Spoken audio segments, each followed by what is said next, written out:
How we do this? We are the truest. Got these fangs super sharp, your shit toothless. Cold hearted, yeah we ruthless. All the ghouls in the cut, let's get ghoulish. In the graveyard, acting foolish. Finna dance with the devil to no music. Cold hearted, yeah we ruthless. All the ghouls in the cut, let's get ghoulish.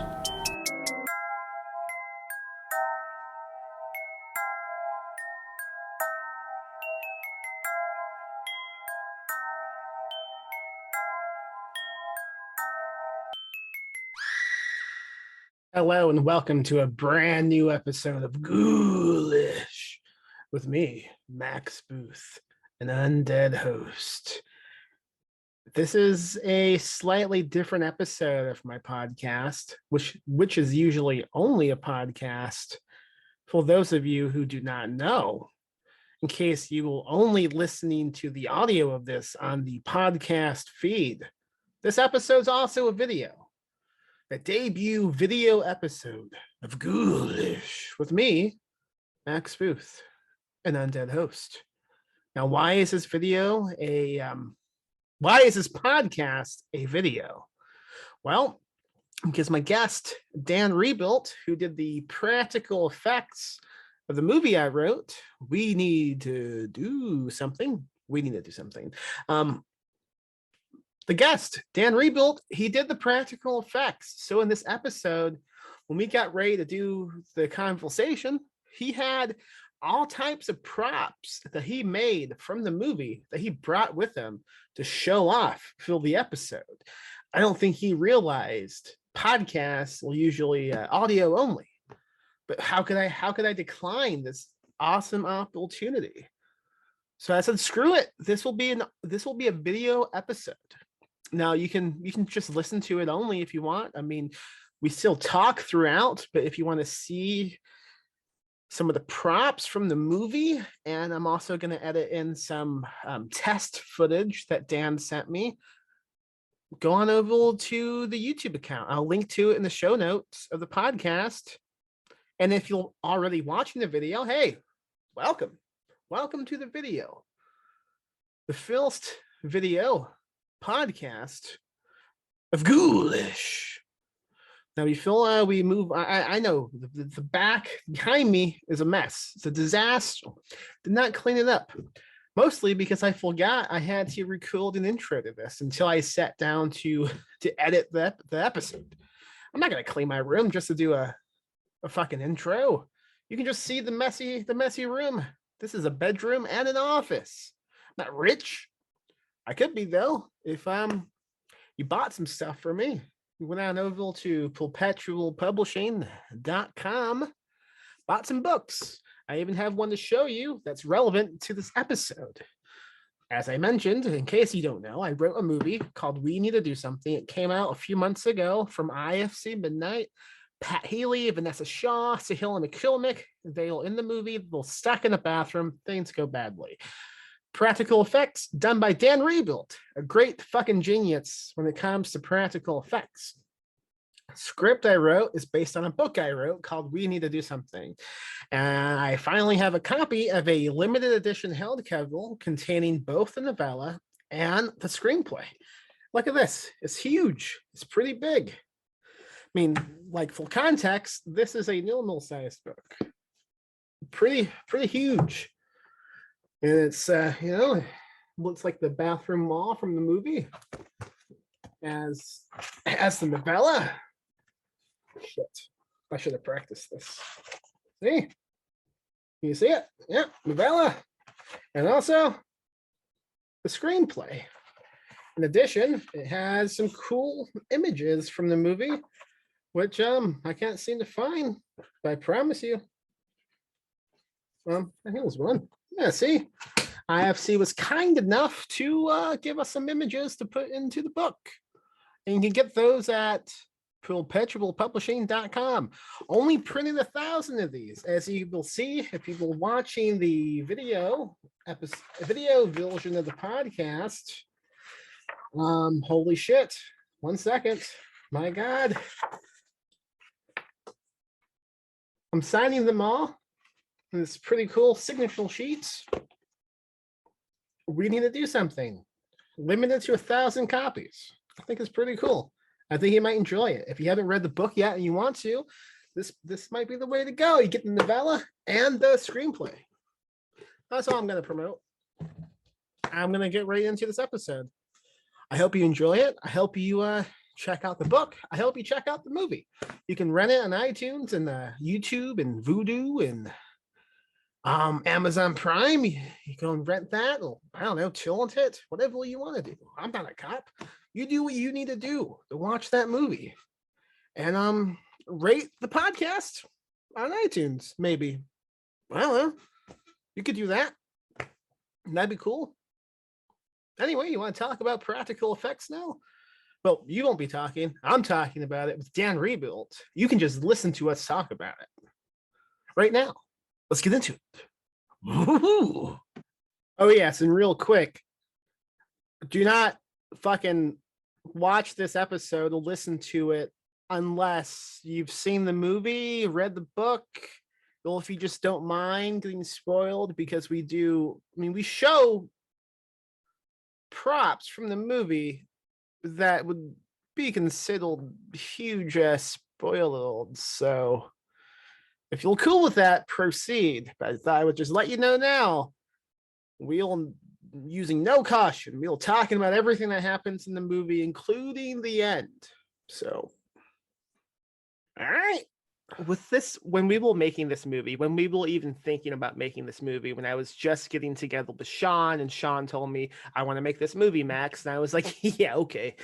The moment it kind of clicked in my head that this was actually happening is when you began sending us videos of you like testing out the tongue in your garage, I think it was. Yeah. Like, when I saw that video specifically of like the tongue kind of pulsating, I thought, oh my, holy crap, this might actually happen. I mean, you've been in this business how long now?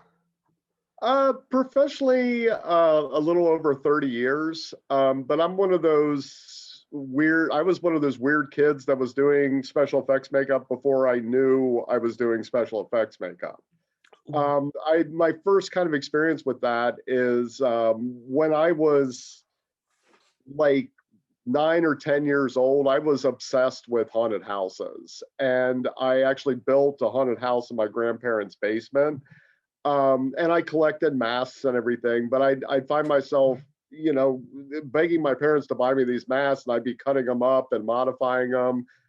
Somehow I figured out how to make blood on my own. And it was just always kind of this obsession with the theatrics of not only just the art of making monsters or making effects, but also the theatrics and the people's reaction involved. And like I said, I didn't even know there was a job special effects makeup artist. I just started doing it. And when I got to be a teenager, and guidance counselors are pushing you for, well, what direction do you want to go? And I wanted to do this. And I grew up in a small town in Pennsylvania. Everyone's telling me, well, you can't do that. You're a kid from a small town in Pennsylvania. Meanwhile, I'm watching every behind the scenes documentary on how this stuff is made. And I'm looking at the guys in the documentary, and they don't look any different than me. They're just, and I even remember there was, watching one documentary, people were asking some of the workers, some of the makeup effects artists, what would you be doing if you weren't doing this? And they were like, well, I'd probably be pumping gas. And I was like, that's me, The only thing I really seem to excel at is making monsters and doing effects. So I didn't listen to the guidance counselors and all the people saying that you should stay here, try to find a career in commercial art. I just started doing this stuff. I got my hands on every bit of information I could find, which was basically 2 books. There was a Lee Bagan book, and there was Tom Savini's book. And that was basically it. So I got the information I could. I started using all the money I had to buy materials, and I just started doing it. And I wasn't very good at first, and a lot of people were telling me, it's not very good. You're never going to do this. You have to find something else to do. And it wasn't until I think I was 16 or 17, there was a contest in Famous Monsters magazine, and you're supposed to make a monster and send it in. And these were the days before the internet and everything else. So Famous Monster magazine, Fangoria, I'd actually have to walk to the bookstore every month and buy it. So I sent my pictures in for this monster, and every month I'd go and see if there was any results in. And one day I went down there and I opened up the magazine and I saw my picture in Famous Monsters. And there was a bunch of other pictures too, but mine was the only one that had a caption under it. And I started to read it, and it said, "The winner of a free trip to Hollywood." And I got all excited, and then it was, "Has not been selected yet, but here are some of the entries." So either way, the fact, again, small town in Pennsylvania, getting your name and your picture in a national magazine, all of a sudden people started taking me a little bit more seriously, which helped, and it was kind of like, well, maybe this isn't such a crazy dream. Turned out I never did win the contest. My picture of my creature was featured again, but needless to say, I didn't win. But I didn't stop, and just kept doing it until I finally got a portfolio together. I sent pictures out to every address I could possibly get, just did not stop until someone finally called me back. And the call I got back was for this movie called Woodshop in Florida. And what had happened is a now famous makeup artist, Joel Harlow, was working with another artist named Jerry Macaluso in New York on Toxic Avenger 3 and 4. Mm-hmm. And he happened to be in the production office, and I had sent pictures to Troma, and Joel saw my pictures on the desk and just wrote down in his book, "New guy, pretty good."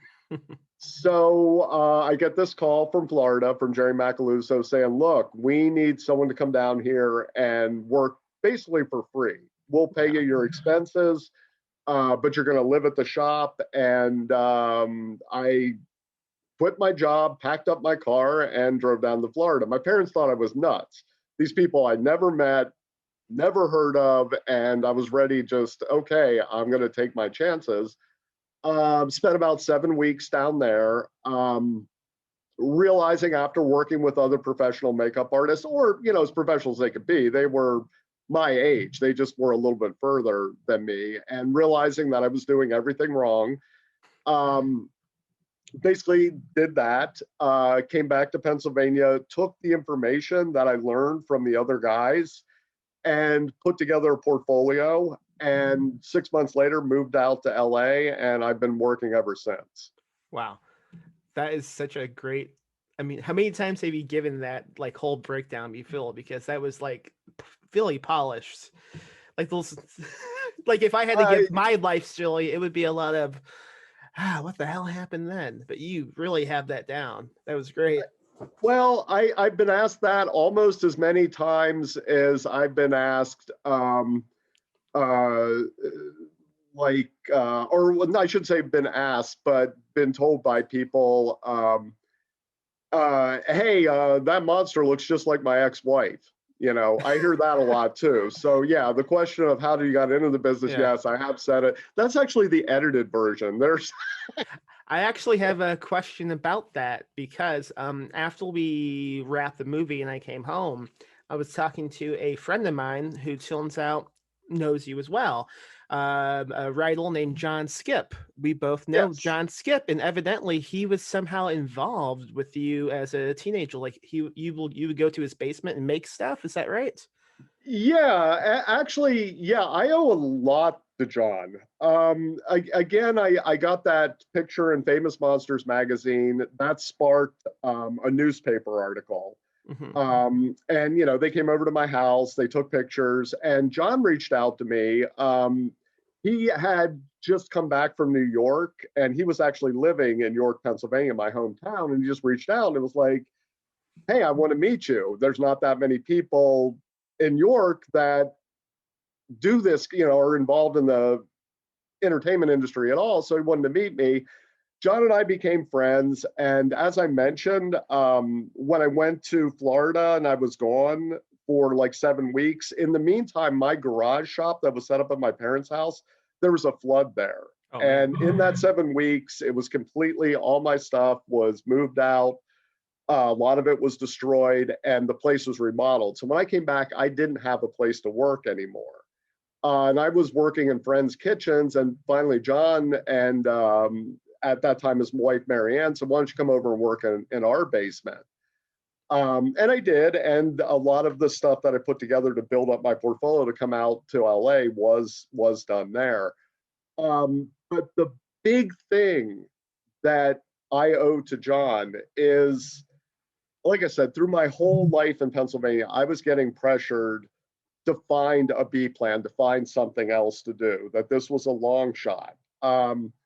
And my parents wanted me to go to college. My dad was a bit like Rodney Dangerfield. Hey, a man's nothing without his education.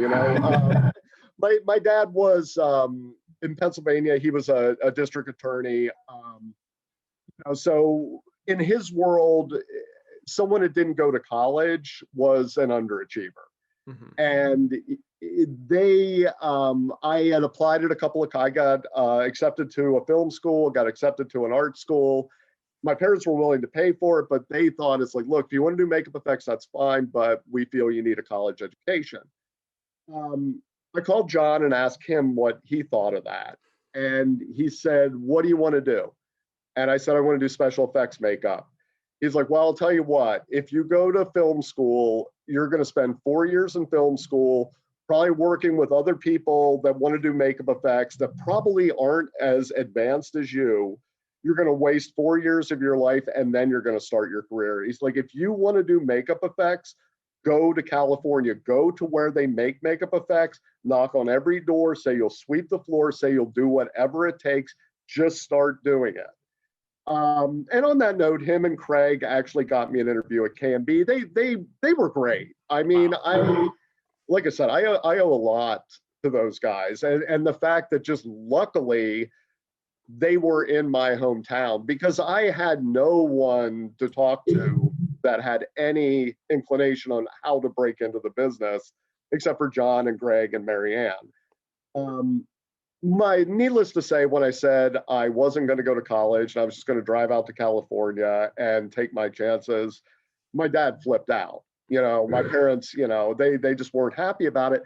But to give credit to my dad, after I was out here about a year, and in about a year's time, I got hired on Terminator 2.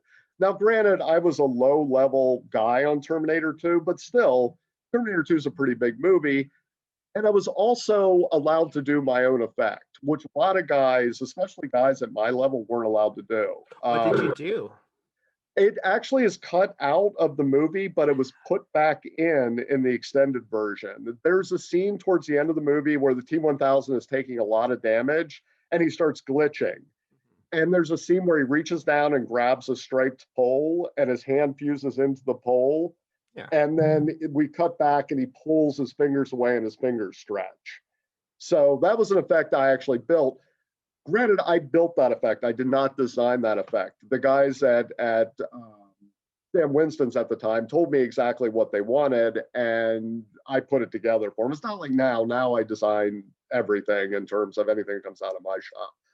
But hey, I'm getting a little off the subject. Is after that happened and after Terminator 2, my dad publicly, not only privately, acknowledged he was completely wrong, that I made the right decision. And the fact that I did do this on my own, I did it without a college education. I put my own money into it. I trained myself.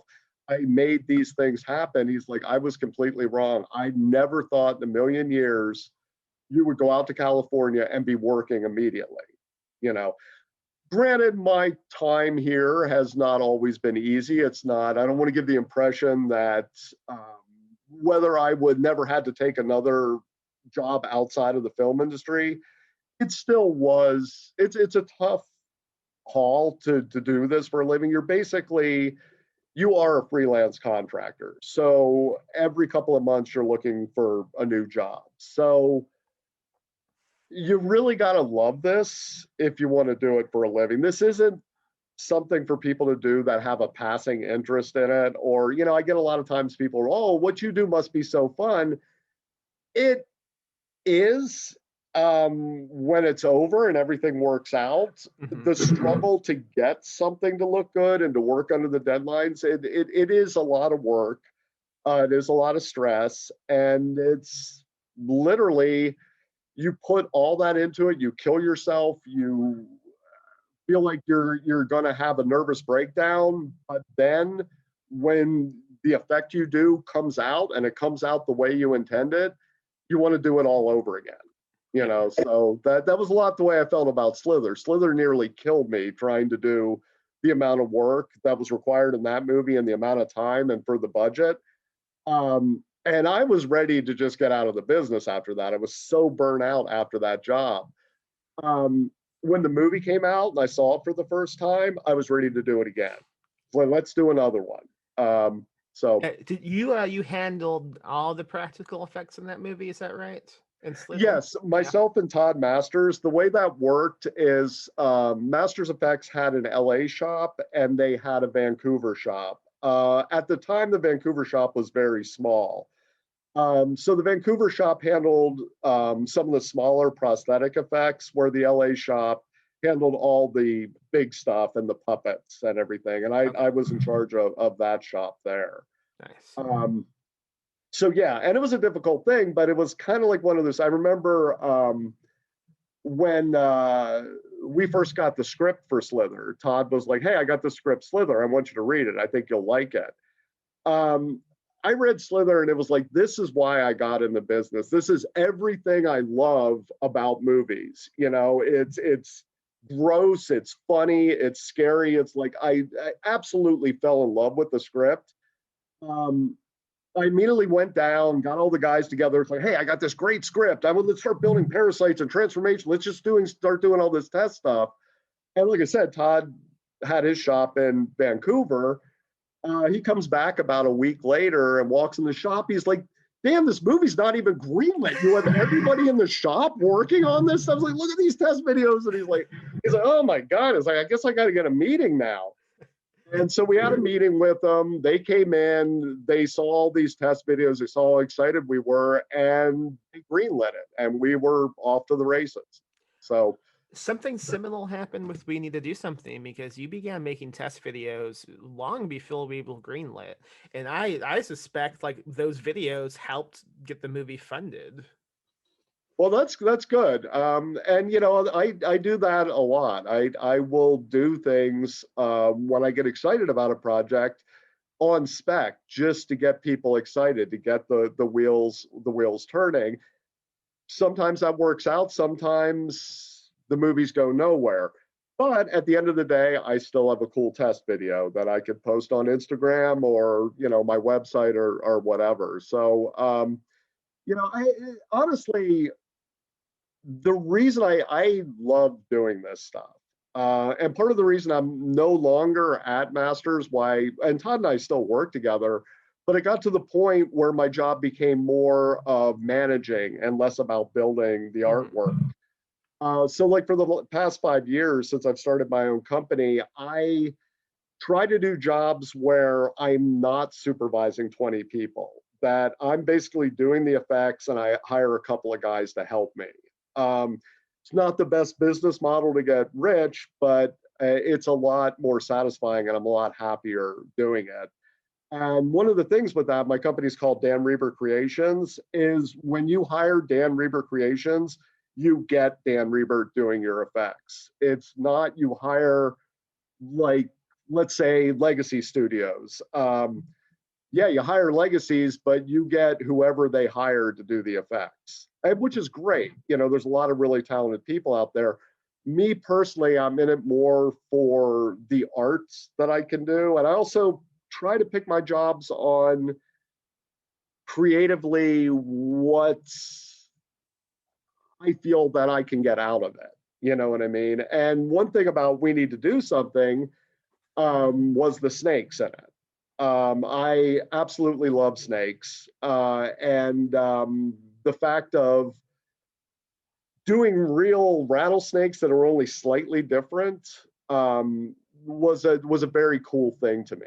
Actually, I have one of the rod puppet snakes right here. I don't know how well this reads on the video. And again, this is a perfect time that we could comp in some of the test footage and stuff. But what, not only do I love snakes, but the concept with this is talking to Bill at the beginning is, you know, he called me and asked me for animatronic snakes. And I told him right off the bat, I didn't even know what the budget is. Like, I don't think you want animatronics. Basically, a snake has very fluid, very deliberate motions. And to do it animatronically, it's very expensive. Instead, I thought would be a better approach was to do it as a rod puppet. It's cheaper, and personally, I think it's more effective. And basically, I don't know how well you could see this, but the whole concept of it, there's some rod mounts in here at various points to puppeteer the snake. But if you see me kind of moving it around, it's basically about this weight and has the same consistency in terms of its structure as a real snake. Yeah, I lifted it up. It's it felt like a real snake. What is it made out of? It's made out of silicone. It's a layering technique of silicone where there's a dense outer skin, and the skin, the silicones vary in thickness to basically duplicate what the real anatomy is of a real animal. And I found over the years, the more you make things the same weight and the same consistency as they are in nature, the better they perform. Sometimes they can be heavy, but at the end of the day, they always seem to look best. I had this situation on 6 Feet Under. The very first season of 6 Feet Under, we'd have to do these bodies every week. And we would do these bodies with positionable armatures. They basically have armature wires so you could position them to look like they were laying flat and laying dead. I realized every time I was going to set, every time they moved the camera, I'm repositioning the body. And the second season, I was like, why am I doing this? I'm just going to make these bodies so they have a floppy joint skeletal armature, and they're basically the same weight as a real body. So when you lay them down, they just fall into their natural position. When you pick up an arm, it moves just like a real dead weight arm. Not exactly the cheapest way to do it, but I think the best way to do it. You know, it's funny. I've seen that show, and maybe it just shows how naive I am about how special effects look. But I always assume those bodies were like real people just with makeup on them. Some of them were, but they were there. There's a thing about real people. They can only hold their breath so long. And literally, most of the time we did bodies for 6 Feet Under is when they had damage that was impossible to do prosthetically to an actor. But there was this one situation where Freddie, the morgue reconstruction artist, his neighbor died, this old woman, and there was this long dialogue scene where he was holding her hand and doing this long exposition, and they wanted to do it all in one shot, and they couldn't expect this 80-year-old woman to hold her breath for that long. Funny story about that, this 80-year-old woman, when she came by so we could do her life cast and make the duplicate of her body, she shows up at the shop. She's in full makeup. She's actually wearing a wig, and she doesn't speak a word of English. And she has her daughter there as an interpreter. She thought she was showing up. I don't know what she thought she was showing up, some costume fitting or whatever. She had no idea we were going to strip her down to her underwear, cover her with grease, and make a body mold off of her. So I'm explaining this to her daughter, who's interpreting into Spanish what's going on with this woman. You just see her face go from smiling and happy to just, oh my God, what did I get into? That sounds like a nightmare. Oh my God, I would, just so stressful. Yeah, that's happened a few times. Sometimes production's not always real great on why they're sending us people. They just, go over to this shop, and then they let us explain it to them.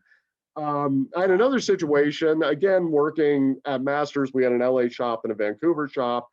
And there was a lot of times the Vancouver shop would be doing the project, but it was an LA actor, so we would be doing the live casting. And there was this one project where a guy was coming in and I was supposed to do a double throat slash on him. And I was supposed to do the live cast for him. Vancouver shop was going to build it. And the guy comes in for his life cast. I ask him, have you ever had this done before? He's, oh yeah, I've had it done a million times. It's old hat, no big deal. And he's like, by the way, what effect are we doing on me? And it's like, oh, it's a double throat slash. And you see his expression on his face change. He's like, I'm getting killed off the show. I just bought a fucking house. I'm getting killed off the fucking show.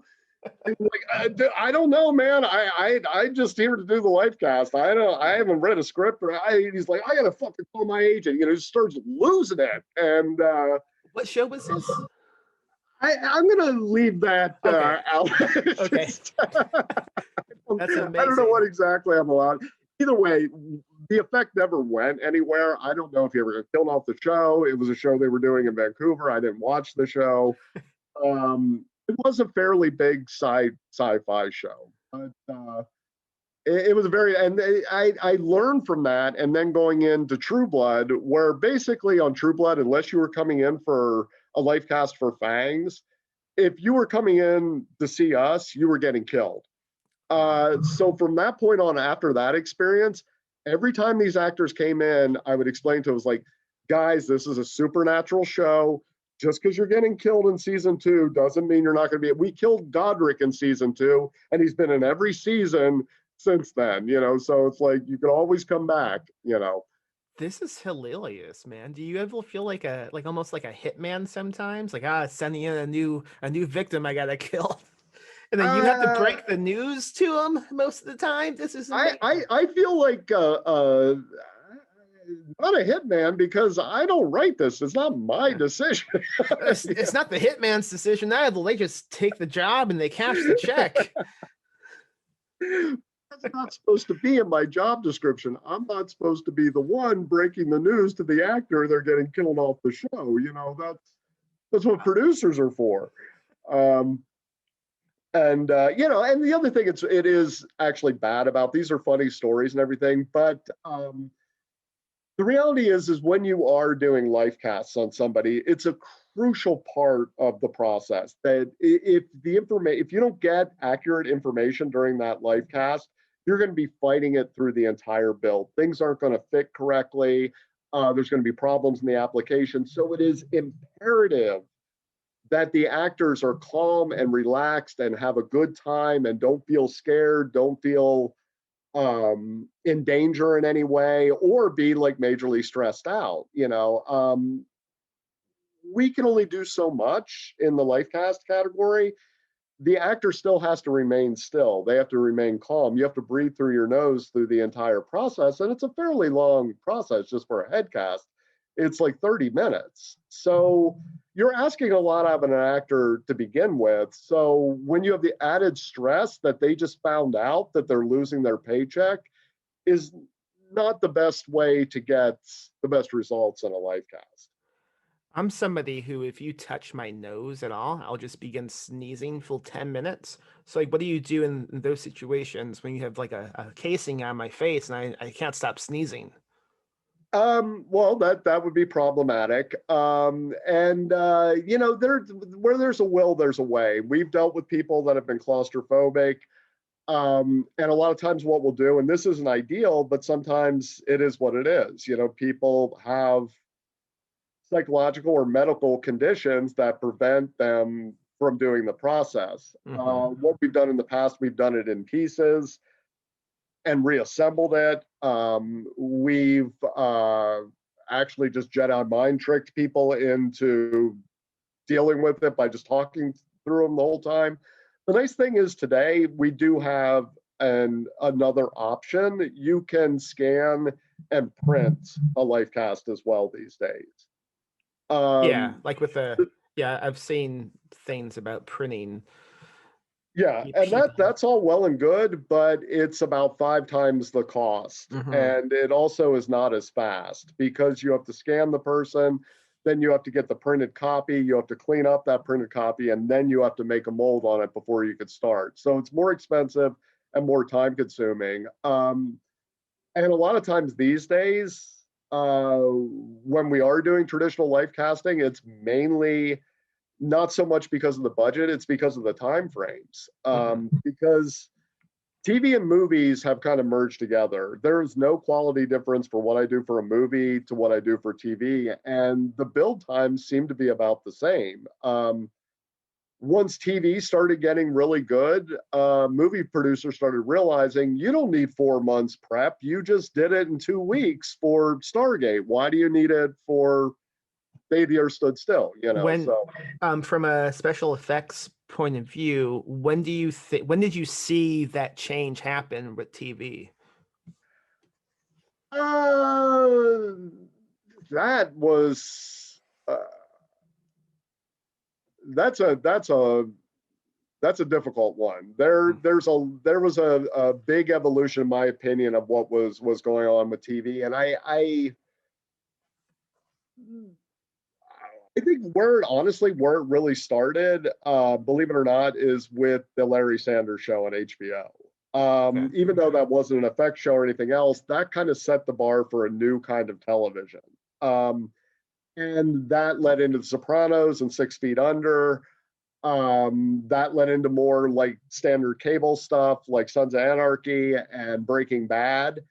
And, you know, they're doing these shows, and these actors and big casts, their budgets keep going up and up and up and up. So they're doing 10 million an episode TV shows anyway. And somewhere around the early 2000s, they're like, we're spending $10 million on an episode just to get actors. Why don't we start doing sci-fi and horror shows? You know, we no longer could say, hey, we don't have the money to do all these both practical and digital effects in these shows. So then we get The Walking Dead, we get American Horror Story. These shows start taking off. And I think that really brought a lot of practical effects back into the mainstream. The biggest thing in recent years, which has probably saved our business, at least in terms of animatronics, is The Mandalorian with Baby Yoda. Baby Yoda changed everything for us. Because even though for years, gore effects and all that stuff, that you're always going to have those in movies and TV shows. And yes, you're always going to do those practically. They're scarier practically. But the puppets and creature effects almost went away for a long time. Ever since Baby Yoda came out, everybody wants puppet. I used to, if I brought up the word puppet in a True Blood meeting, a producer would be kicking me in the nuts after the meeting. Literally, they did not like that word because puppet means SAG contract, and like sometimes you have up to 5 puppeteers for these puppets. Producers don't want to pay for that. They don't want to pay for 5 SAG contracts, you know. So even though at the end of the day, we did do quite a few puppets for True Blood, but everyone was like pulling teeth. And I got to the point where I wouldn't even call them puppets anymore. You know, I mean, I think it really shows the difference between a puppet and something just, I guess, made out of CGI, right? Yeah. I'm thinking like especially with Creatures, like imagine if the Creature and the Milliken Werewolf in London wasn't a puppet, it would not be effective at all. It would suck. It would be American Werewolf in Paris. Yes, it would. I mean, that's the whole reason that movie has such a legacy, I think, is because of the puppet creature design. Yeah, well, this is the thing. What I found, even if you look 5 years ago, you could see a huge difference in digital technology in terms of the quality. And even movies digital doesn't age well. Puppets age very well. You know, I mean, it kind of is, it's in camera, it's in front, you know, even a bad puppet still keeps you in the movie more than a bad digital effect, you know? Right. Yeah, I mean, a puppet is a physical presence. Yeah, the other thing to me that makes all the difference in the world on the practical versus digital, and first of all, I'm not one of those guys that is against digital. I love digital effects, and to tell you the truth, we wouldn't have the amount of work that we do if it wasn't for digital effects. If they couldn't do those digital backgrounds, if they couldn't make things like The Witcher and Lord of the Rings and stuff like that, they wouldn't have done that if they didn't have digital effects. They would not have done all that stuff with miniatures and force perspective. They just wouldn't, we wouldn't have those things. So digital has only made work for us. So I'm definitely not one of those guys that's against digital. And personally, I think for creature effects and makeup effects, the best effects is when you combine digital with practical. How so? That being said, one of the things I think practical will always get you is you will always have better performances from your actors. When an actor is interacting with something in front of them, their performance is so much better than when they're reacting to a green ball. The other thing is, like, you see a lot of digital blood these days and stuff like that, and they've gotten it looking pretty good. My question always is, if the digital blood looks so good, how come we always know it's digital blood? But my point is, if you look at, like, back in the 80s, like movies like RoboCop and stuff like that, when they would do the squibs, basically a squib is basically an explosive that's placed on your body, a blood filled with condom, explodes on cue.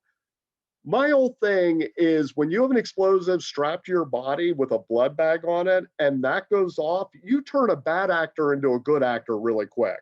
It's very easy to act like you're dying when you are seeing blood coming out of your body.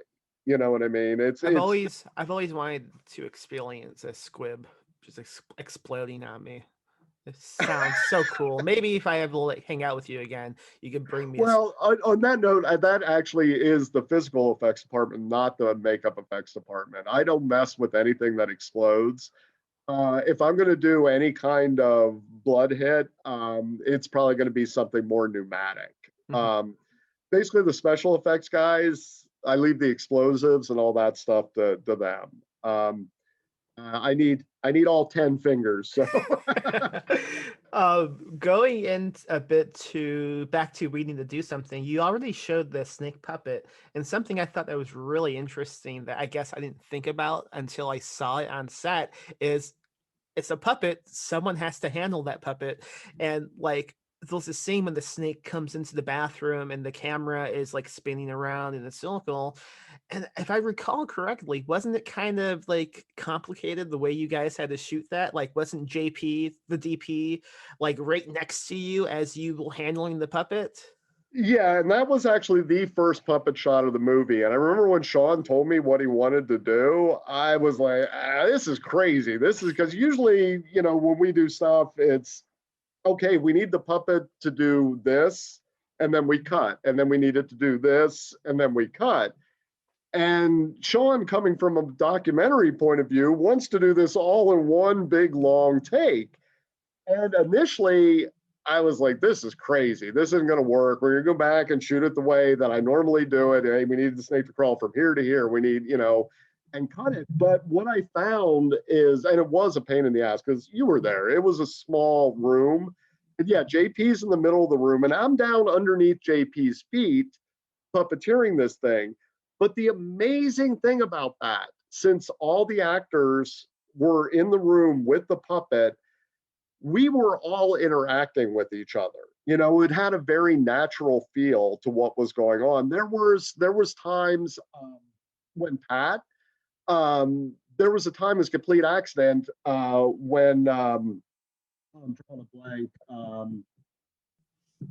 The main girl in it. Sahila McCormick. She actually throws the plunger to Pat to try to, so he could scoop the snake away. Pat missed the plunger when he went to grab it, and it fell down on the floor. So when he reached down to get it, I was doing this whole thing with the snake striking at the plunger. That was not a planned thing. It just kind of happened to happen. It's funny. Let me stop you real fast.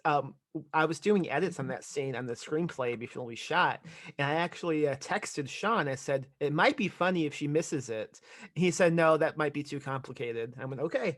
So I didn't do it, but I did have the idea. It just wasn't written. But somehow you guys knew anyway that it should happen. So I was really happy when I saw that. We didn't know. Pat just didn't catch the fucking plunger. I mean, like we were like connected on a different realm, knowing that was the way it was supposed to go.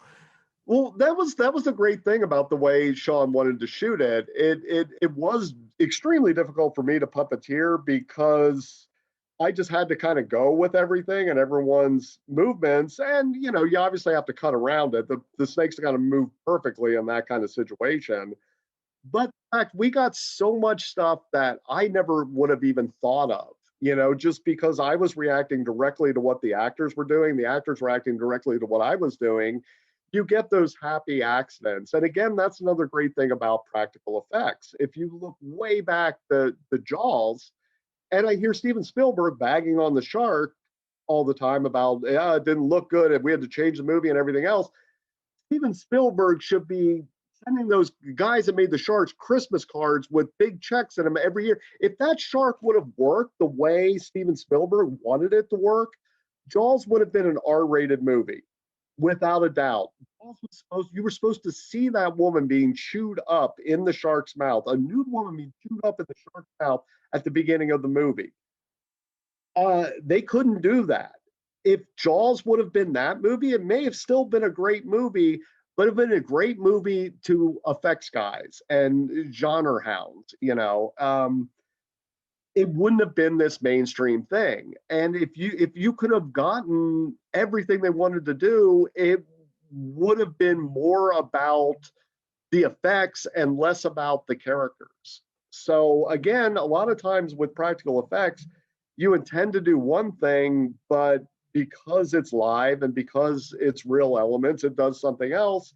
And sometimes that's way better. You know, another example is with the movie RoboCop. Initially, they wanted RoboCop running around and jumping and everything else.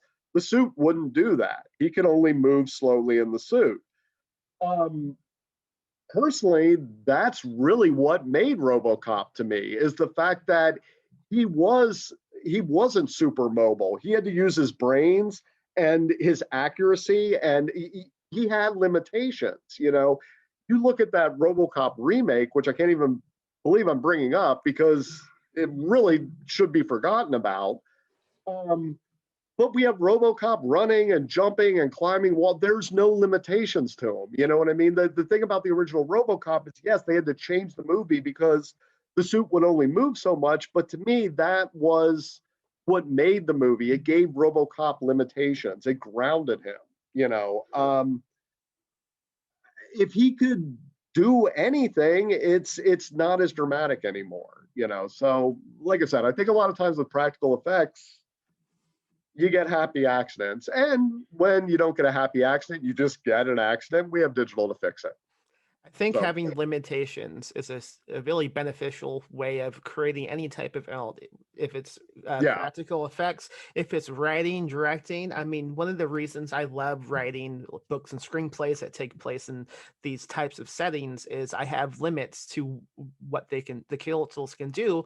Like with this movie, I know they can't leave the bathroom, and it creates like this really neat, creative way of brainstorming how they even behave because they can't leave the bathroom. So I think limitations are great.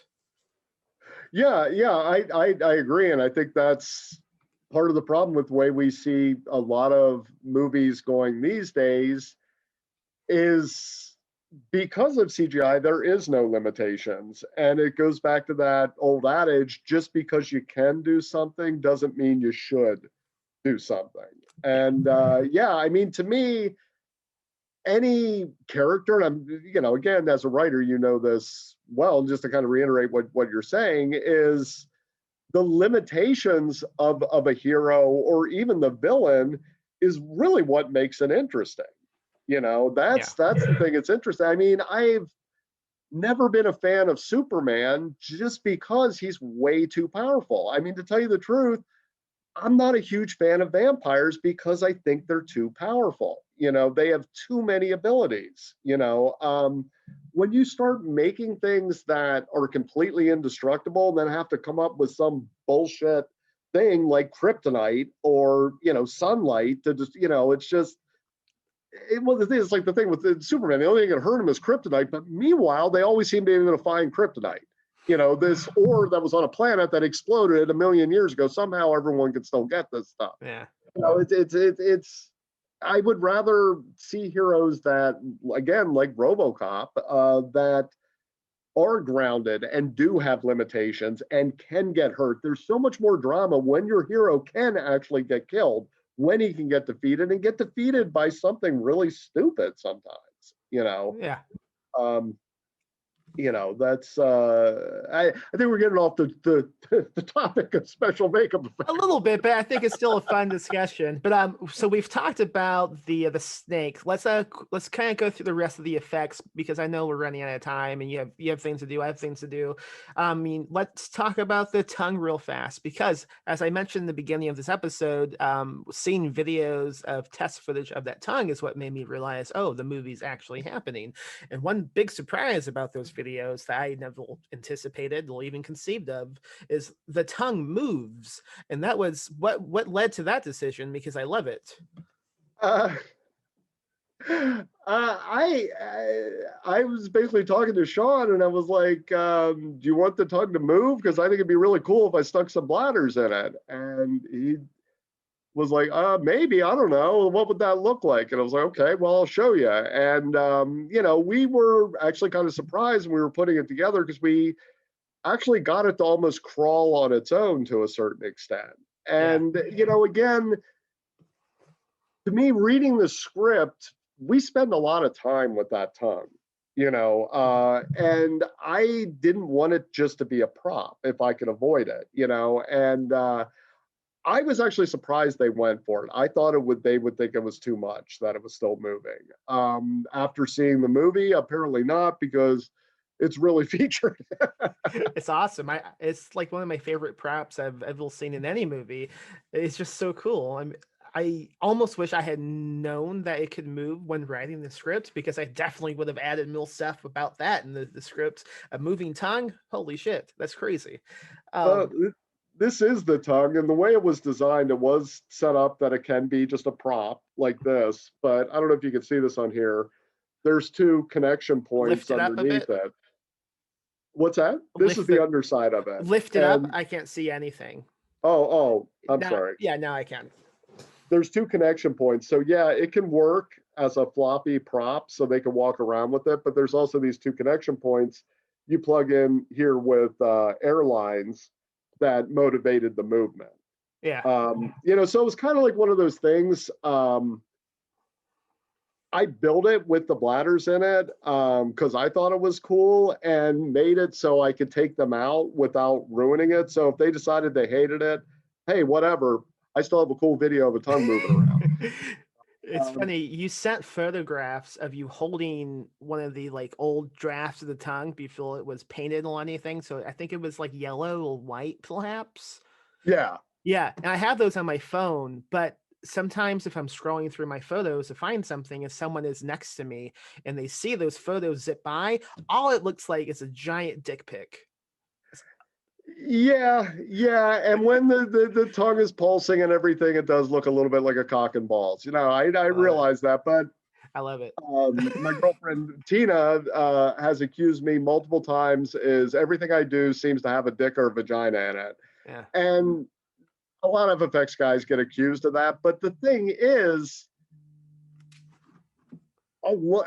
things in nature all look the same. If you look at like veins and arteries look like roots. They look like riverbeds. Organic things form the same way.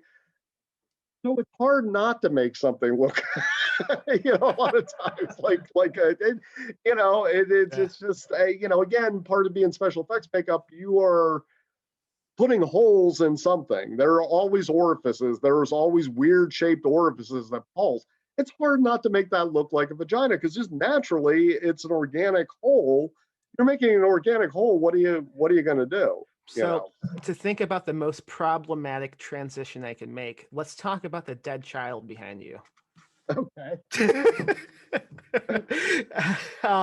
Tell me about how that was even made. I mean, did you have to like take measurements of John James Cronin at all? How did that happen?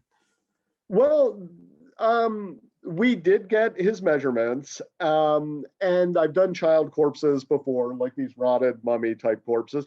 And again, that was like another thing in terms of something I suggested in the movie. with, since we see the rotted dog, is to have Bobby look like the rotted dog, and part of my reasoning for that is to do one of these mummy type corpses is a lot cheaper than doing a fresh looking corpse. Yeah. And in terms of doing a makeup on the actor, he's a kid. The kid's not going to want to stay still. Kids aren't the easiest people to do makeup on. So I suggested that, hey, let's make Bobby a mummy. Mainly because for cost reasons, and I just thought it'd be easier to shoot. The other thing I thought it was cool that Bobby tied into the dog at the beginning, since the dog is kind of what started this whole thing. Right. Yeah. The way that was made, yes, we got measurements, we got photos for a hair sample. And the way these mummies are made, it's a fabrication process. You're really just kind of building up materials, latex saturated with, or paper towels saturated with latex, cotton saturated with latex. In the right hands, it can look really cool. Unfortunately, the vendor that I use, that I usually buy child skeletons for, was no longer carrying child skeletons. Yeah, what a sentence, by the way. So honestly, what we had to do with this guy is we got one of those cheap Crazy Bones skeletons, the ones you see at Home Depot. Yeah. That was a child size, and we cut it apart and modified it. Then I bought a good child skull from a vendor that I could still get the child skulls from. Yeah. And we did the same fabrication process that I normally do on a bought plastic skeleton.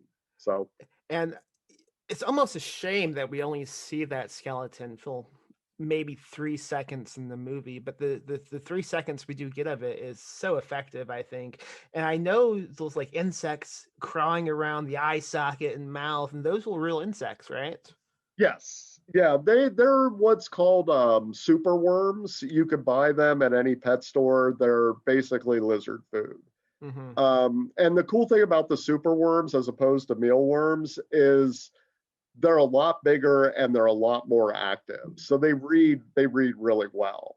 The only bad thing is they are a larva for a beetle. And a lot of times those worms will find themselves into little nooks and crannies in the skeleton, and you don't realize it. Next thing you know, there's a beetle infestation at your house. Has that happened to you? It has. The worst time it's happened to me, this was when we were doing stuff for Dexter over at Masters Effects. The show Dexter, they wanted to rent some of our corpse bodies, and they wanted to put maggots on them. And I was like, guys, you don't want to use maggots, use the super worms. They're easier to find, they're bigger. Either way, we rented them these bodies. They put maggots all over these bodies. I told them, you have to clean them off. You have to make sure they're all clean. They brought them back to us. We thought they were clean. About a week later, the shop was like the Amityville Horror. There were flies everywhere. These maggots got into every nook and cranny and basically turned into flies. And we literally had to have an exterminator come in and get rid of all the fly infestation. That sounds terrifying to me because I'm writing a book right now that is heavily about maggots and bodies decomposing, which I hope to one day also make into a movie with only practical effects. So now I might need to rethink some things. Claymation Maggots. There we go. Well, like I said, the super worms don't. Well, first of all, I don't think maggots read very well. Yeah. They're very small. Your average person cannot tell the difference between a super worm and a maggot. They just think it's a big maggot. Yeah. And like I said, the super worms, since they are larger and more active, are easier to keep track of. And they'll turn into a beetle about this big, and a beetle that doesn't fly. So a couple of beetles this big is not as big of a deal than 100 flies, because the maggots, like I said, literally get into. That's what they do. They want to get away from the sunlight. They want to get in all those nooks and crannies and hide until they turn into flies. But yeah, sometimes, yeah, you gotta use real animals. But yeah, if you're doing a a thing with real bodies. Obviously, you're not going to use real bodies, but another thing I always try to shy people away from in terms of movies is any kind of organic material on bodies at all. Yeah. A lot of times people want to use real guts in bodies. I always strongly deter against that. That never seems to work out. Yeah. They always end up stinking way quick under the lights and everything. They start stinking way quicker than you think. The other thing is any prop that I'll put like real organic material in, I have to throw it out after the show. After we're done shooting, it becomes a biohazard, you know. And I pride myself on making pretty damn good realistic guts, so I don't see any reason to use real animal intestine. You need a gut man, go to Dan. He will hook you up. I recall when I was younger, like obsessing over old DVD commentaries because I wanted to make movies, and I think it was Hills Have Eyes. They talked about making guts by like taking condoms and filling them with peanut butter, and I thought this is the coolest thing. And I would go to my parents at like age 8 or 9 and go, "Mom, Dad, I need condoms." They did not buy them for me. Now before we continue, I know we've already gone 60 minutes. Are you cool to talk for like 20 more minutes, or do you need to get going? I'm good. Okay, cool. I know there's a few more things in the movie we should probably talk about. Yeah. I'm sorry. I have a tendency to digress on stuff. Me too. Yeah, I'm talking about condoms. Just pull me back into where I'm supposed to be talking about. I'll just go on all day about stories and I wish we could just have this conversation all day because this is really fascinating and I'm loving all of it. So we've talked about dead children, we've talked about snakes, we've talked about tongues. What else do we need? We need to talk about, what else is in this movie? We have veins exploding. We have tentacles coming out of a human being. We have a stomach exploding with like 5 gallons of blood. Yeah. So please lead the way. I mean, I know you have props you want to show. Just go ahead and lead it. Well, yeah, I don't know how much you want to go into the climax of the movie with it not being out yet. This will be released after the movie comes out. Oh, okay. So we can just spoil the shit out of it. Well, one thing that was great about working with Sean and Bill and everybody involved in the production is they were so open to ideas. And Sean told me after we did the climax of the movie, he didn't think there was any way we were going to do that without CGI. And he gave me a lot of freedom. Basically, when I did the initial budget for the movie, I just penciled in a number, an allowance for the end sequence. Didn't itemize anything. It's just, okay, this is X amount of dollars I'm going to put aside for the end sequence. And they just kind of let me come up with whatever to make it happen, So the whole idea, I know your initial thing, the script said like tentacles explode from her body. Yeah. And I think that's why everyone was thinking it was all going to be digital. Where I was thinking, it's like, okay, there's a lot of different ways to do tentacles, but what if they weren't tentacles? What if it was more like the veins of her body coming out? Mm-hmm. And again, part of this is doing the veins and doing the reverse effects like that. They can all be fabricated. It did work out great in the end, but part of that decision was based on budget. I mean, it is a low budget movie. There was only so much money I can do. I'm not going to be doing these full cable controlled puppet tentacles, full body torsos and stuff like that. So I really was kind of put in a position, and it was great that these guys were so open to it, is like, okay, well, I can't do a bunch of octopus tentacles, but I can do veins. I'm like, okay, and just like the stuff coming out of the mouth, how about a tentacle out of the mouth and we'll just do a line removal. So and I'm hoping, Max, I captured the essence of what you were looking for in the script, because like I said, a lot of the decisions on these things were based on, hey, making it look cool, but also what was affordable. So I hope the concessions that I brought up weren't going away from what you actually intended in the script. I mean, with that scene specifically, the whole point is Melissa, the protagonist, is basically consuming the parasites of her possessed girlfriend, and I think you definitely get that through really well. Cool.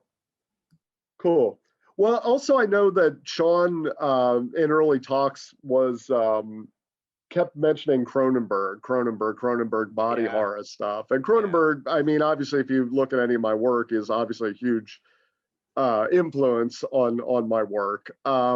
So yeah, it's I like I said, I know when I go in and I talk to directors and producers, and I didn't even meet you till I was on set. Yeah, we met. I walked into the garage you were using that we had the cafeteria, and you were like, "Hey, you want to see some snakes?" And I said, "Yes, I do." But yeah, Cronenberg is a filmmaker I love, but I don't think I ever thought of his style and tone in connection to this movie until I saw that tongue move, and then when that tongue moved, I thought this is a Cronenberg type of movie. I loved it. Yeah, it was really interesting how you guys just kind of revealed some of those veins coming, shooting out to make it look like they were shooting out of it. That was really cool. Let's talk about the infamous night meal scene, which was shot with, I think, red light bulbs in the bathroom, which was pretty cool. Yeah, that was the only effect in pre-production when I was showing Sean tests that he actually wanted more. Everything that I showed him all during pre-production was, that's great, that's better, it's better than I expected, great, keep going. But he described that effect as you can't have too much blood in this effect. And he's like, think The Shining, you can't have too much blood. And the blood rig I was doing, had to go under a very thin appliance on a very thin actress. So the first one I came up with, I showed Sean. He's like, I guess that's okay, but I really kind of wanted more. And I took it apart and rebuilt it again. I showed it to him on set. He's like, I still want more. So when I'm in Michigan, going to the hardware store and getting the biggest tubes and the biggest tube thing I could possibly even think of hiding under this thing. At this point, I was thinking I was going to be a dick about it. I'm like, you know what? He wants more blood. I'm going to give him a fire hose. Sure enough, I do it. That's it. Perfect.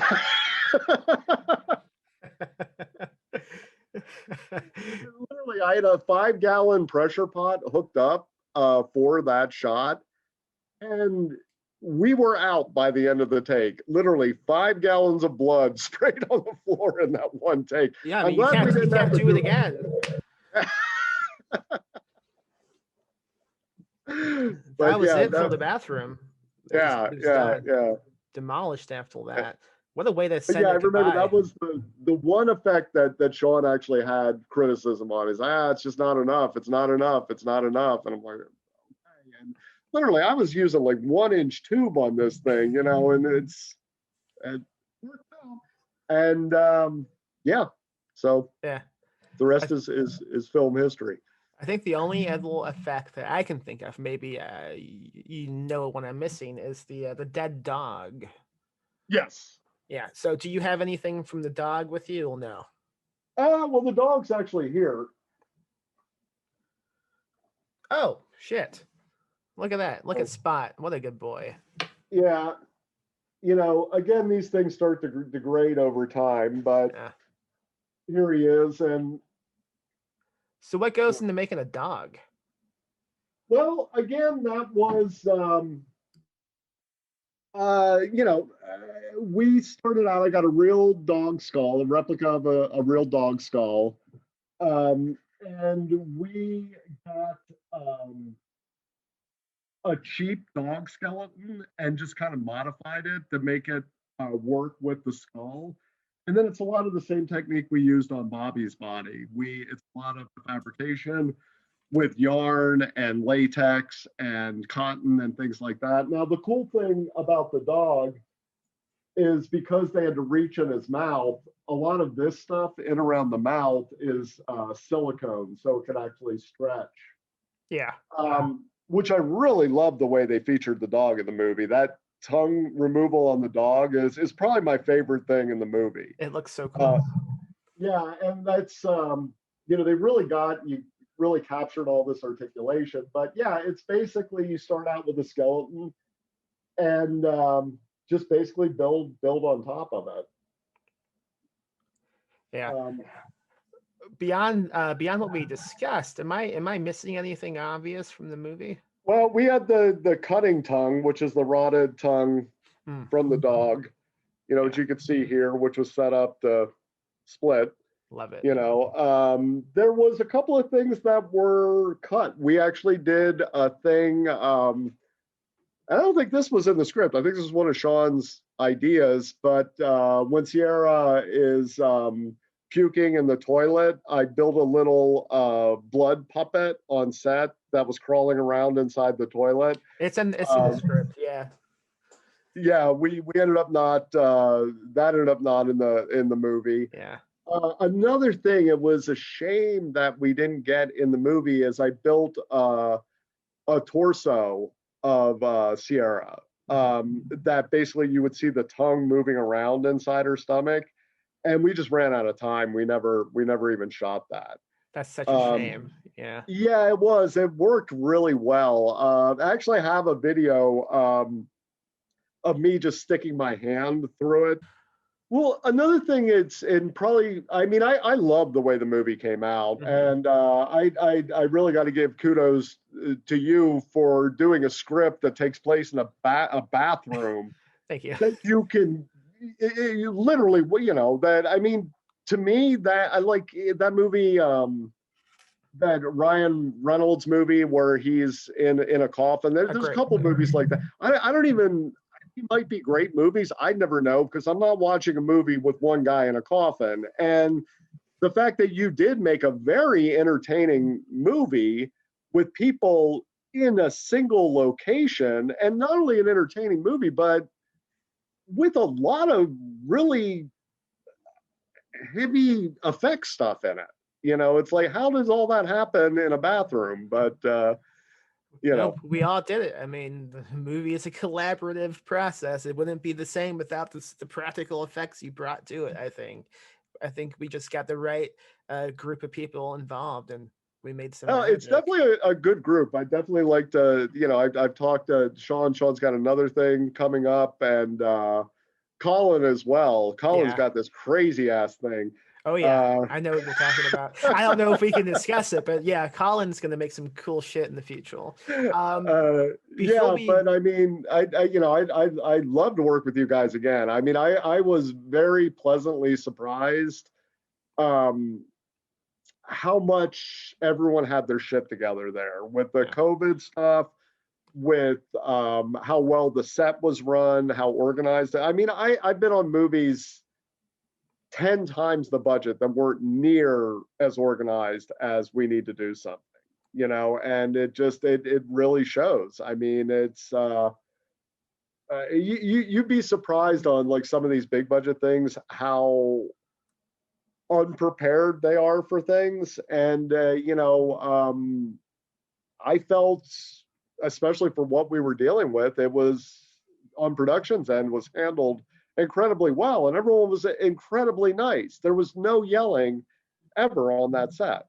Yeah, at least not when I was there. You did miss the time Sean had a freak out and just broke the toilet over John James's head. That was insane.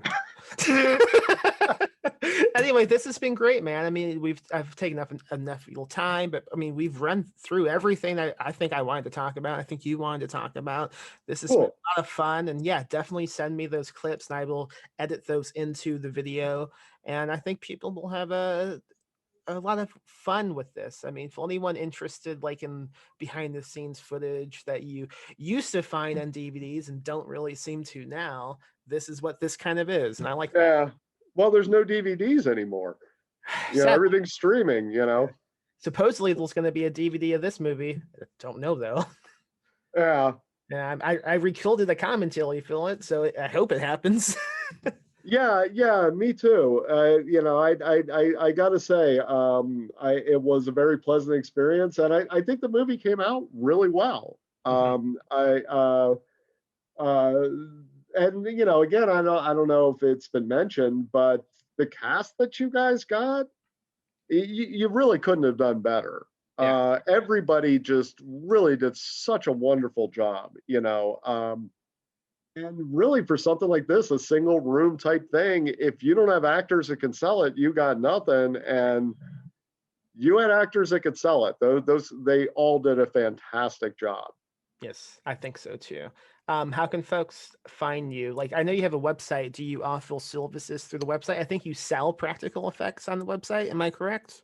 I have a side business where I make masks. That generally were like a byproduct of stuff that I use for my film and television work. And they're easy to produce to a certain extent. So I just started selling, some of these masks, and they seem to take off.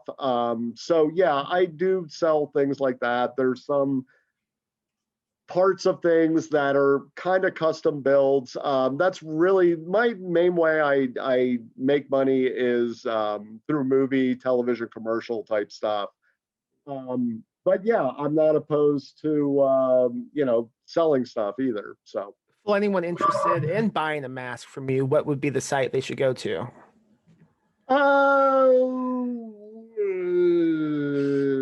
The only reason I'm not answering is right now, I have put all that on hold because I'm about to go to Georgia for No problem. Yeah. Basically, if the best way to get in touch with me is through danrebertcreations.com for any type of special effects, makeup effects services.